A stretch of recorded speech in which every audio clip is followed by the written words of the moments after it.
Donc, voici la correction de ces cas cliniques-là que je vous ai donné pour que chacun donne ses diagnostics. J'ai vu beaucoup, majorité des gens ont trouvé, majorité des gens aussi ont tapé à côté. Je sais bien que je vous ai dit ça présente des pièges. Nous allons corriger ça ensemble avec vous. On dit que un homme de 52 ans est admis aux urgences pour vomissement de sang. Dans un premier temps, nous avons déjà vomissement de sang qui est là. Rouge foncé aussi. Maintenant, apparu brutalement après plusieurs épisodes de nausées. Donc, nous avons nausées. Donc, ils se plaignent. Donc, également avec la vertige. Donc, nous avons trois signes. Donc, et une grande faiblesse. Il présente des faiblesses. Maintenant, à l'examen, il est pâle. Il est pâle. Donc, ça, il est pâle. Maintenant, la tension artérielle est à 90 sur 60 mm de mercure et pouls à 110 battements par minute. Donc, vous voyez, à travers ces signes, comme je vous ai dit, quand on vous donne toujours un texte, il faut toujours regarder le texte bien et vous allez essayer de sortir tous les signes qu'il faut pour déterminer un diagnostic.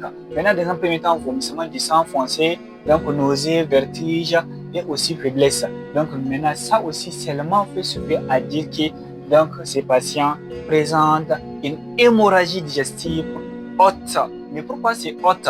Comme déjà c'est donc vomissement, il fait des vomissements de sang. Donc c'est haute. Donc ça va être extériorisé par la bouche. Donc maintenant on dit donc le diagnostic le plus probable c'est hémorragie digestive. Donc maintenant réponse. Donc premier diagnostic le plus probable c'est hémorragie digestive haute.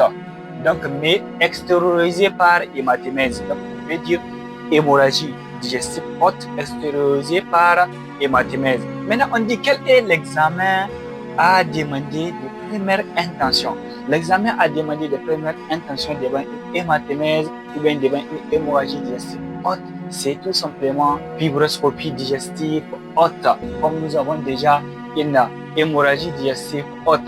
Donc, l'examen complémentaire à demander, c'est tout simplement fibroscopie digestive haute. Donc, si tu es satisfait de cette vidéo, n'hésite pas à me laisser un petit like, ça me fera toujours vraiment plaisir. Et surtout, quand tu souhaites revoir cette vidéo-là, il faut tout simplement mettre ça en favori puisque c'est un cas clinique très important, ça peut venir en examen. Et surtout, si c'est aujourd'hui que tu as commencé à rencontrer avec mes vidéos, n'hésite pas à cliquer sur suivre pour ne pas rater les prochaines vidéos sur la méthode de décomposition, la pharmacologie et aussi les différents cas cliniques que nous présentons chaque jour. Merci.